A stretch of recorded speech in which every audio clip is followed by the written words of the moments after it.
Buenos días, profe. Hola, Yoxan, muy buenos días, ¿cómo estás? Con sueño todavía. Poquito, ¿verdad? Pero qué bueno que estás aquí, muchas gracias. No hay de qué, profe. Gracias a usted. Gracias.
Buenos días, estimados compañeros. Vamos a dar comienzo a la clase del día de hoy. Voy a pasar lista, por favor. Les pido que estén atentos. Yara,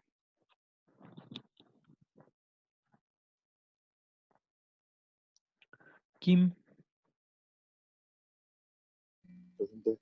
gracias. Yoxan, Presente, profe. gracias, Yoxan. Julio, Aquí presente, profe. gracias, Julio. Jazz, Presente. gracias. Harumi, Presente. gracias. Benz, Presente. gracias. Iridian, Presente, profe. gracias, Iri. Bueno, compañeros, vamos a comenzar. Continuando con los temas que veíamos ayer. Y Yara, ok, gracias. Sí. Bien, continuando con los temas que veíamos el día de ayer, compañeros, de las diferentes empresas multinacionales que se establecen en cada país o en lo que es alrededor del mundo, vamos a ver que todas estas empresas toman en cuenta varios factores para poderse establecer en uno u otro lugar. Y algunos de estos indicadores o índices pueden ser determinantes a la hora de establecerse, de invertir en determinado mercado o en determinado país. Por lo tanto, voy a empezar compartiendo un documento que en lo personal me parece muy interesante. No se lo dejé para que lo hicieran, sino lo vamos a revisar aquí, porque aquí lo pues comentando es lo referente a los factores que inciden o que afectan las inversiones internacionales. Vamos a ver que tenemos aspectos diferenciales que afectan a las inversiones internacionales o a las inversiones productivas. En este caso se subdividen pues, por categorías. En primer lugar tenemos lo que son los ingresos y costos diferentes. O sea, al invertir en otro país, vamos a ver que hay diferencias en los siguientes aspectos. En primer lugar, tenemos en la cuestión de ingresos de explotación, es decir, potencial de mercado, competidores y precios de venta. O sea, el precio que vendemos en un país puede diferir del precio que nuestro mismo producto tenga en otro país. Y ustedes lo han de saber, por ejemplo, los teléfonos celulares. Eh, un teléfono celular aquí en México tiene un precio y ese mismo teléfono de esa misma marca y ese mismo modelo en otro país vale más barato. Bueno, todo se debe a los ingresos de explotación. Luego tenemos lo que son los costos de explotación, que es si hay mano de obra y cuánto cuesta, los inmuebles que existen, qué infraestructuras tecnológicas tenemos, si tenemos empresas que nos puedan suministrar, o sea, toda la cadena de suministro, si está disponible, hay materiales, servicios, el precio de las materias primas, de los insumos, de la mano de obra, la logística, eh, todo eso, de esos costos que conforman el costo de producción, son un factor también a considerar. O un tercero es el costo de transacción, que no son más que los costos adicionales como puede ser, por ejemplo, una comisión bancaria, gastos relacionados con la transferencia de flujos de caja a otro país, recepción de esos mismos flujos de caja, etcétera. En ese sentido, compañeros, yo quisiera hacer un comentario. Pues, yo sé que ustedes son unas personas que ven mucho las noticias, están mucho en Facebook, y me gustaría que justamente en esto de comisiones bancarias y refiriéndonos a la palabra bancos en específico, quiero que me comenten si ustedes saben qué ocurrió el día de ayer. Hubo una noticia en la tarde-noche muy importante que puede tener costos políticos, costos económicos. Entonces quisiera escuchar qué saben al respecto. No, profe, bueno, yo no la escuché. Bueno, no la vi. No, no la vio. Gracias, Julio. ¿Alguien más que haya visto algo?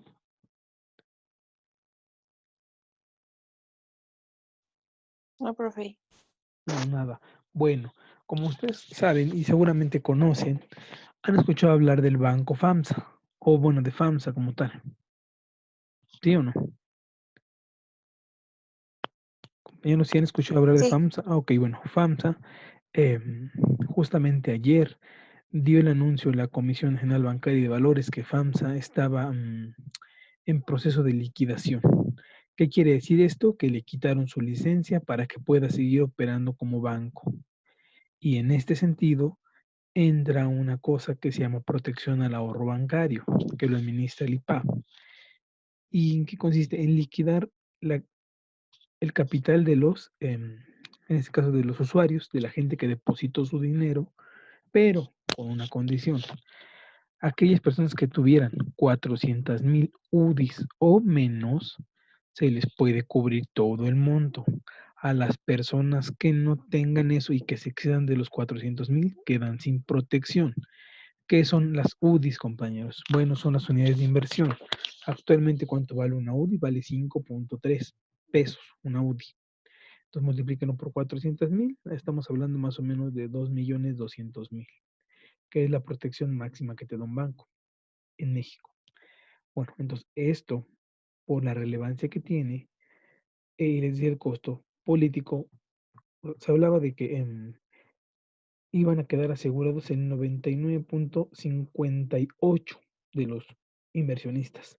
O sea, ustedes pueden decirme, pues es casi el 100%. Ok, sí, pero era un total de 572,000 ahorradores. Si lo multiplican ustedes en este momento por 99.58, van a ver que aún siendo el 99.58, casi 3,700 ahorradores se quedaron sin protección. Es decir, pierden su capital. ¿Por qué? Porque el banco no hizo atención a los llamados que le hacía la Comisión Nacional Bancaria de Valores, específicamente en un punto que se llama índice de capitalización o ICAP, que es cómo está el banco capitalizándose a sí mismo, si mete o no mete recursos.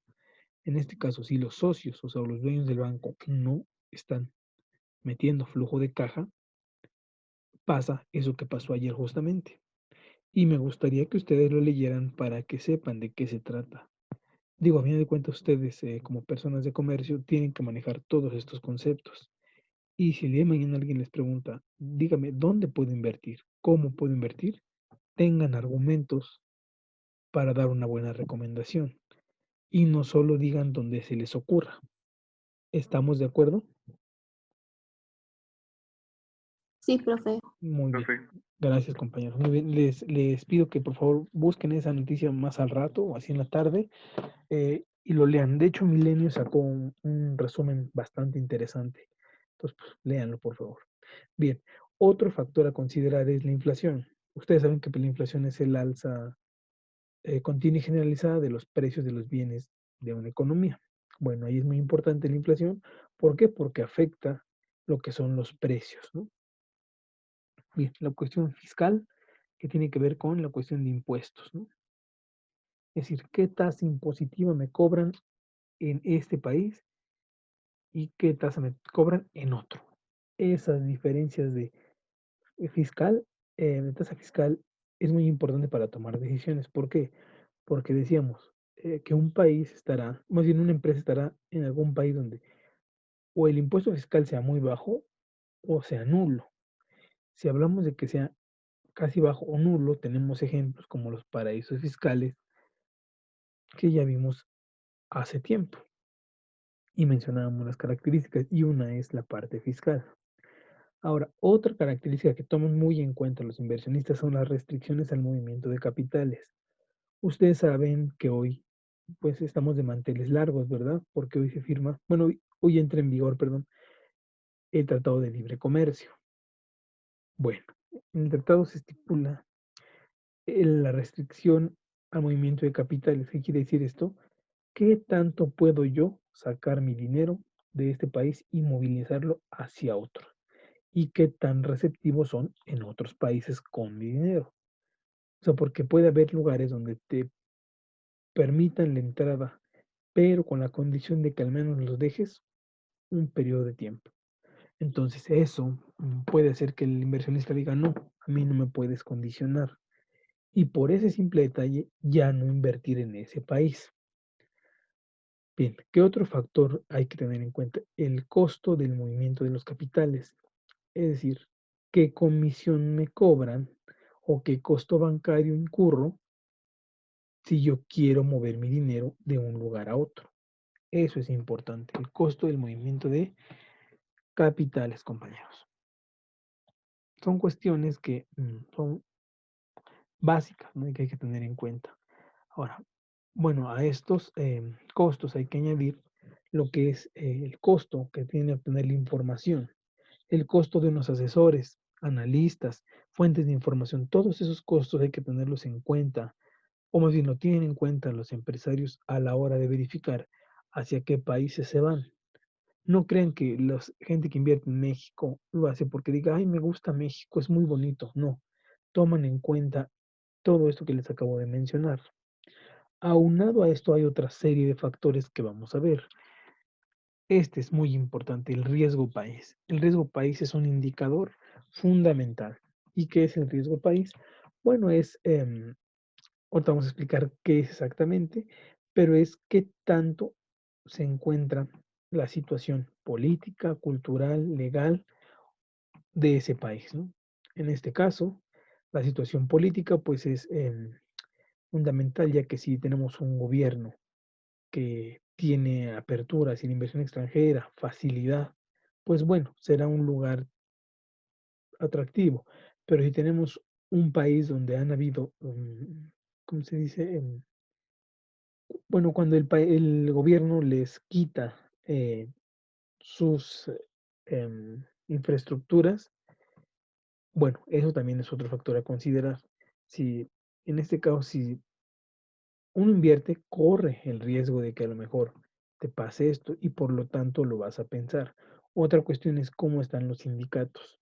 Si en ese país se permite o no el sindicato, si en ese país protegen o no al trabajador. Eso también es importante. La cuestión de la seguridad también.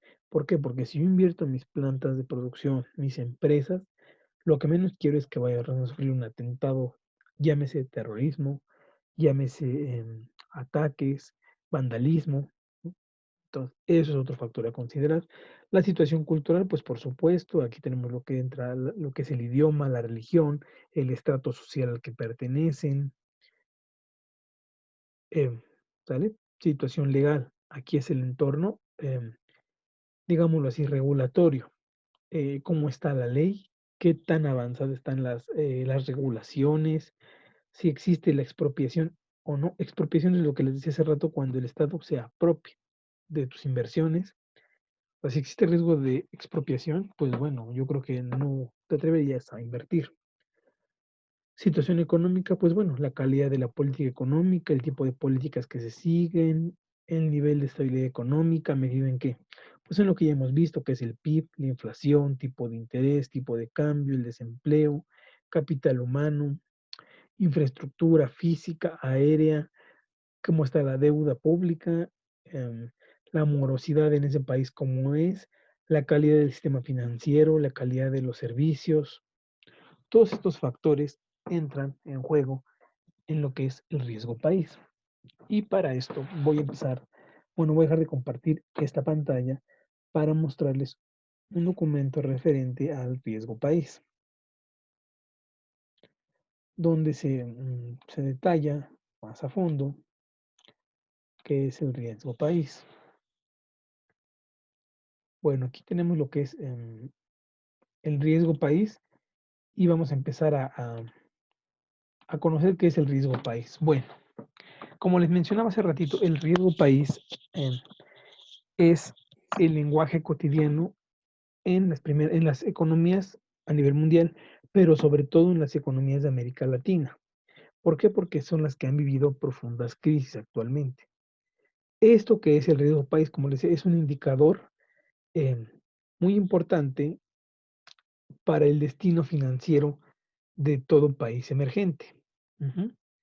Vamos a ver algunas características de lo que es el riesgo país. Exactamente cómo se denomina el riesgo país. Bueno, mide el grado, por decirlo así, de peligro que entraña un país para una inversión extranjera, es decir, ese país, qué peligros representa, representados en un índice. Este indicador se concentra en las naciones emergentes, entre ellas en economías muy grandes latinoamericanas como la de Brasil, México y Argentina. Todo esto les da un grado de calificación que ustedes muy probablemente habrán escuchado en las calificadoras. Bueno, pues va de la mano con esto. Este índice riesgo país también se le denomina ENVI+, el Emerging Markets Bond and Index Plus. Es el otro nombre que recibe el riesgo país. Cualquiera de los dos nombres es correcto. Ujú. Bueno, seguimos. Entonces, les decía yo, es el grado de peligro. En otras palabras, es la exposición a la pérdida financiera a consecuencia de que de problemas macroeconómicos, pueden ser macroeconómicos y políticos, macroeconómicos o políticos, em, que se pueden llegar a presentar en el país receptor de nuestra inversión. Es decir, yo al momento de invertir voy a supervisar varios factores, entre ellos el riesgo país, para saber yo a qué me expongo. Ustedes recuerden que por regla básica, todo inversionista lo que tiene es aversión al riesgo. ¿Qué es la aversión al riesgo? Pues miedo a perder. Y por lo tanto, mientras yo más lo pueda disminuir, pues es ahí donde yo voy a estar. ¿Sale? Seguimos. ¿Quién lo establece? Bueno, este riesgo país o más, como les dije, es elaborado por quién? Por el banco de inversiones JP Morgan de Estados Unidos, que posee filiales en varios países latinoamericanos. O sea, JP Morgan está presente en varios países. En México tenemos un JP Morgan. ¿Qué variables financieras se toman en cuenta? Pues bueno, JP Morgan analiza la cuestión de los rendimientos en los instrumentos de deuda del país, cuánto dinero hay en bonos, cuánto dinero está invertido, cuál es la tasa de interés que pagan en ese país. Y en este caso, el riesgo país, técnicamente hablando, es la sobretasa que se paga en relación con los intereses de los bonos del tesoro. Es decir, el bono del tesoro de Estados Unidos es el instrumento más seguro. Y de ahí tomamos como referencia, como tasa, hacia los demás. Y eso nos puede ayudar a medir también el riesgo país. Es decir, el referente del riesgo país, ¿quién sería? Pues la tasa de interés de los bonos del tesoro de Estados Unidos. ¿Sale? Muy bien. ¿Cómo se determina esta sobretasa? Pues bueno, evaluando aspectos, como les decía, el nivel también de déficit fiscal, las turbulencias políticas que existan ahí, cómo crece la economía, la relación ingreso-deuda. Por ejemplo, si un país ha tenido siempre un partido político al frente y cuando entra otro distinto al que estaba, pues el valor del riesgo país se mueve regularmente hacia abajo, perdón, hacia arriba, aumenta el riesgo de invertir en ese país. Entonces, bueno, es un factor que también hay que tener en cuenta. Ahora, ¿cómo se expresa el riesgo país? Es muy fácil. 100 unidades equivalen a una sobretasa del 1%. 200 unidades a una sobretasa del 2% y así consecutivamente. En concreto, para un inversionista, ¿qué significa este índice? ¿O qué es? ¿O para qué le sirve? Pues es una orientación que implica o bien implícito el precio por arriesgarse a hacer negocios en ese país. Obviamente, cuando mayor es el riesgo, menos proyectos de inversión son capaces de obtener rentabilidad y por lo tanto el inversionista va a recapacitar si vale la pena invertir ahí o no. ¿Qué efectos, por otra parte, qué efectos tendría para una economía ser catalogada como riesgosa? ¿Cuáles serían pues, esas repercusiones? Bueno, la principal consecuencia es una merma de las inversiones extranjeras. Y por lo tanto, ¿qué pasa si no hay inversiones extranjeras? Pues no va a haber crecimiento económico. Y si no hay crecimiento económico a través de inversiones extranjeras, sobre todo directas, ¿qué pasa con el desempleo, compañeros? A ver, díganme, ¿qué pasa con el desempleo?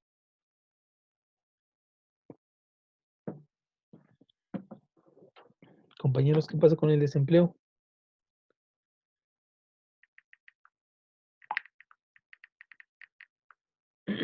Compañeros, ¿qué pasa con el desempleo?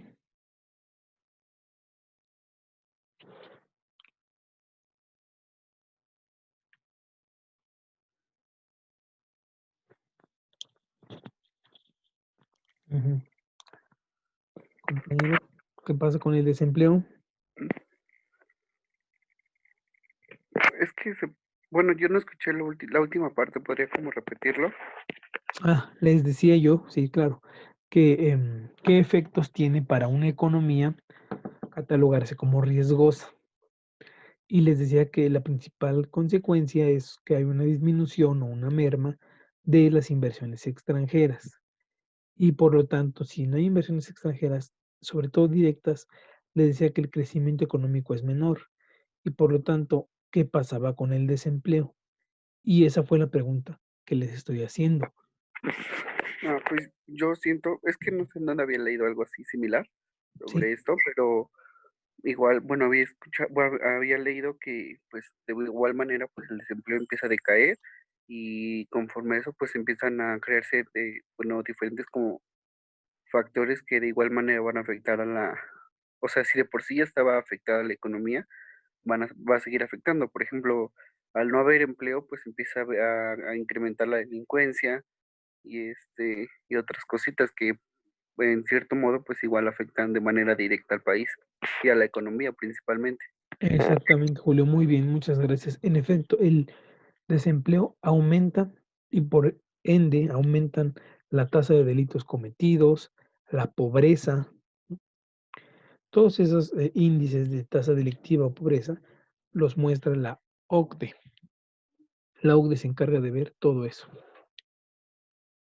Seguimos. ¿Cuáles son los tipos de riesgo más comunes? Político, económico y soberano. Por favor, esos tres son los más importantes. Bueno, ¿cuál es cada uno? El riesgo político a que hace referencia es el riesgo en el que incurren prestamistas o inversionistas ante la posibilidad de que se restrinja o prohíba la repatriación de capitales, intereses o dividendos. Es decir, si yo invierto en Estados Unidos, mis ganancias, mis intereses generados, todo, ¿qué tan fácil es sacarlo de Estados Unidos y traerlo hacia mi país, o sea, hacia México? Si ponen muchos candados, o sea, que sea muy difícil, entonces el riesgo político es muy, muy alto.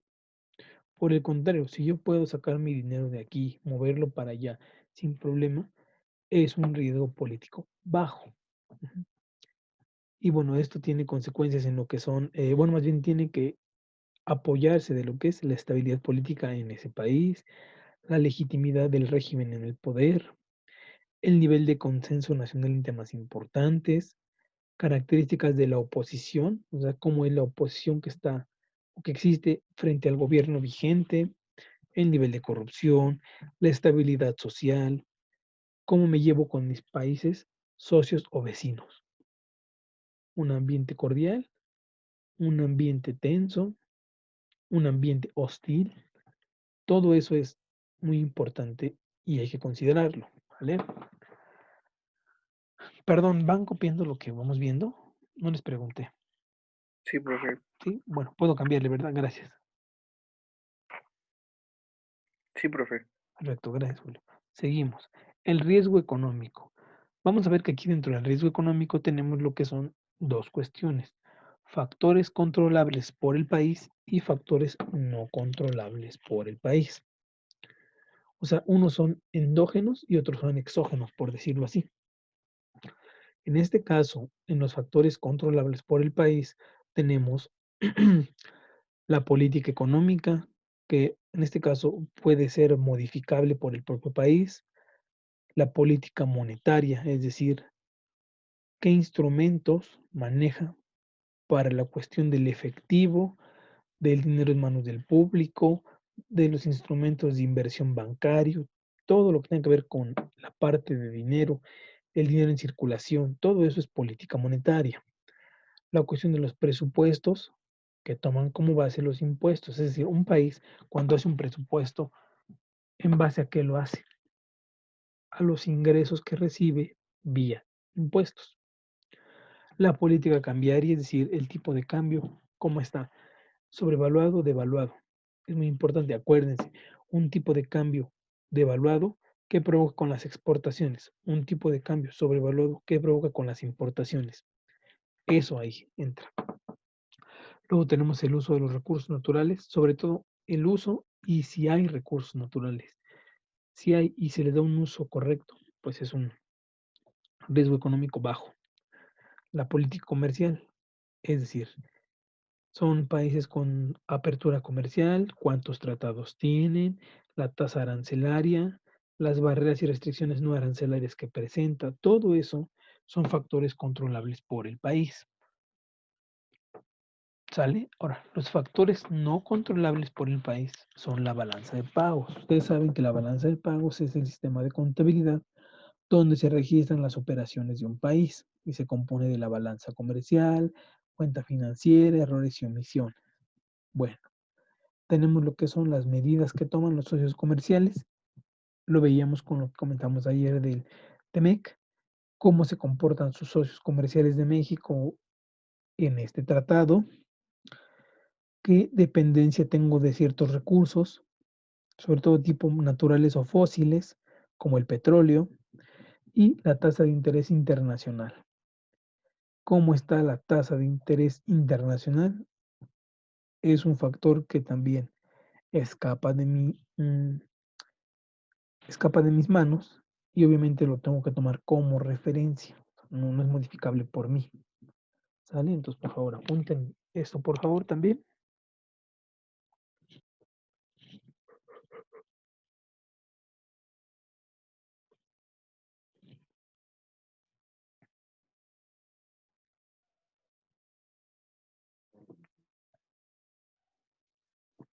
Ya, profe. Muchas gracias. Bueno, seguimos. Bien. Y el riesgo soberano. ¿Qué es el riesgo soberano? Bueno, es el deudor o el garante de la inversión o crédito en el gobierno soberano de la nación. Es decir, si el gobierno del país donde yo me establezco paga o no paga sus deudas. ¿Sale? A la fecha del vencimiento de las obligaciones, el gobierno deudor puede decidir no satisfacer las mismas por cuestiones políticas o por carencia de divisas. Es decir, se puede declarar en no pago o en bancarrota y decir no te voy a liquidar. Entonces, eso es un riesgo de tipo soberano. Al hablar de soberano, hablamos de un país, o sea, el riesgo de que el país no te pague. Esa es la definición más exacta. Ujú. Bueno, aquí están algunas aclaraciones, por ejemplo, de lo que es el riesgo país, que es como, se define como la exposición a un peligro, es decir, qué tan factible es de que mi dinero o mi capital no esté en buenas manos. Eso es el riesgo país.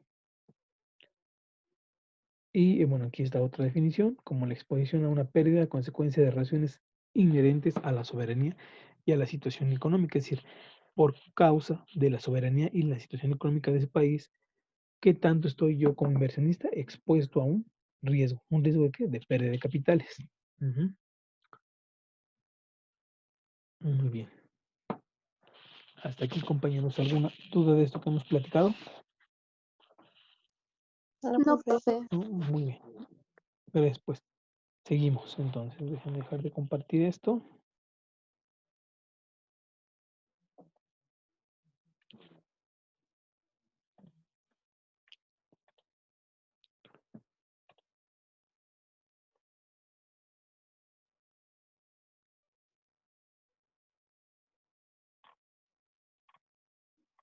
A ver, déjenme un segundo. Estoy viendo una cosita que tenía dudas.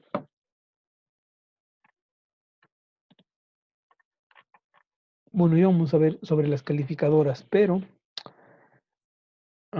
pues sí, vamos a ver lo que es una calificadora, pero antes de eso, compañeros, me gustaría que viéramos una, bueno, más bien, hay una actividad que quiero que realicemos. ¿Sale? Entonces voy a compartir pantalla. La actividad número 2 en clase. Y aquí está, actividad en clase 1 de julio. Vamos a ver algunos de los términos. Estos términos les pido de favor que ahorita en este momento busquen cada uno de estos.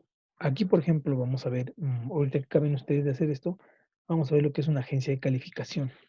Es muy importante lo que es una agencia de calificación, porque va de la mano con lo que estamos viendo. Entonces, por favor, miren, aquí están, son todos estos términos, 1, 2, 3, 4, 5, 6, 7, 8, 9, 10, 14, 27 términos, compañeros. Entonces les pido de favor que los hagan, por favor, y me los manden por correo electrónico de trabajos y tareas en PDF, por favor. Entonces lo pueden hacer en la computadora o lo pueden hacer a mano, como ustedes gusten. Y aquí estoy con ustedes. Cualquier duda que tengan en algún concepto que sea confuso, me lo preguntan y aquí estoy yo para atenderlo, ¿sí? Entonces, ¿cuánto tiempo les parece bien para hacer la actividad?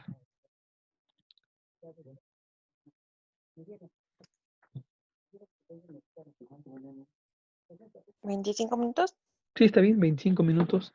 Me parece muy bien, 25 minutos, media hora. Muy bien, ya. Entonces, por favor, empiecen a hacer, compañeros. Son parte de todo lo que estamos viendo ahorita del riesgo. Entonces, mire, son 7:45, 8:10, 8:15. ¿Sale? Por favor.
¿Ya le llegó mi trabajo, profesor?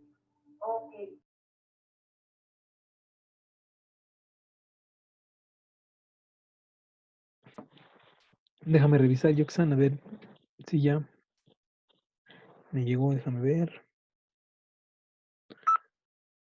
Sí, Yoxan, ya me llegó también el tuyo. Gracias, profe. No, gracias a ti, Yoxan, muy bien.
Bueno, compañeros, ya pasó el tiempo asignado para esto. ¿Ya terminaron?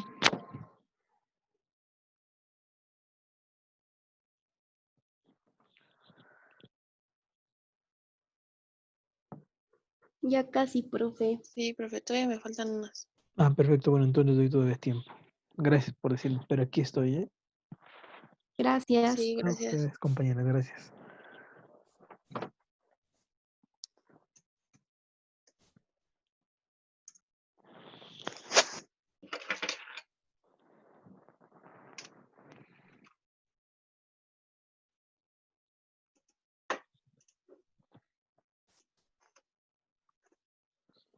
Ay, fue. Oh, oh.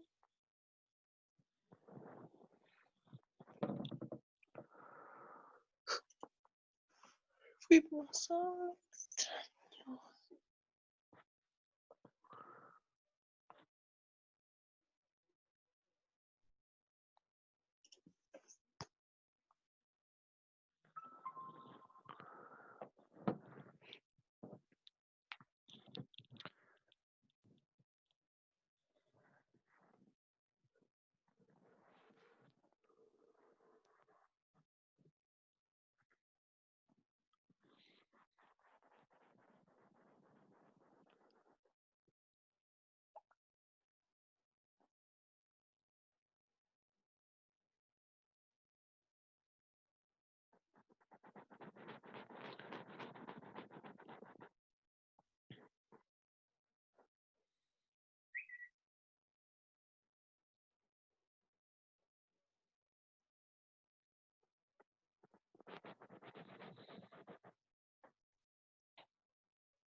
Bueno, compañeros, ¿cómo van? ¿Ya mero? Sí, profe, yo ya se lo envié. Ah, perfecto. Yo se lo envié hace rato, profe. A ver, déjenme checar, por favor, te les confirmo, compañeras.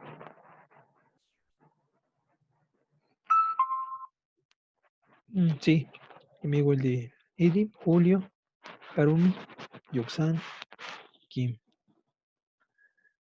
Les recuerdo, compañeros, que la próxima semana, el día martes, comenzamos con las exposiciones. Los compañeros que ya habían seleccionado ya, pues los espero la próxima semana, por favor, para que empecemos con las exposiciones, ¿sí?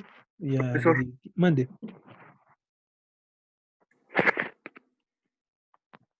profe, Dígame, Julio, lo escucho. de ingresar a la clase, pero ya me pusieron al corriente sobre la exposición. Solo que me dijeron que le preguntara, qué país me toca para hacer la exposición. Cierto. Pues mira, el país que tú elijas, porque así fue como lo hicimos, el que ustedes eligieran, y que eligieran si es el 7 o el 8 de julio. Y es un país y bueno, ¿mande? El día que sea.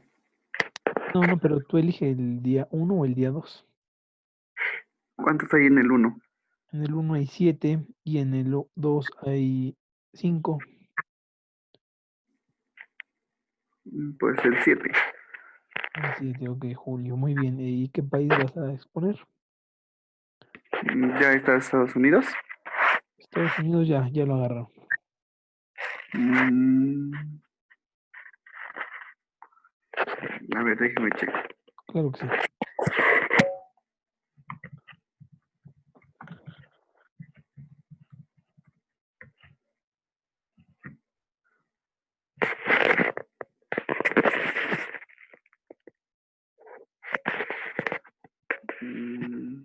Alemania, Alemania sí, también ya está.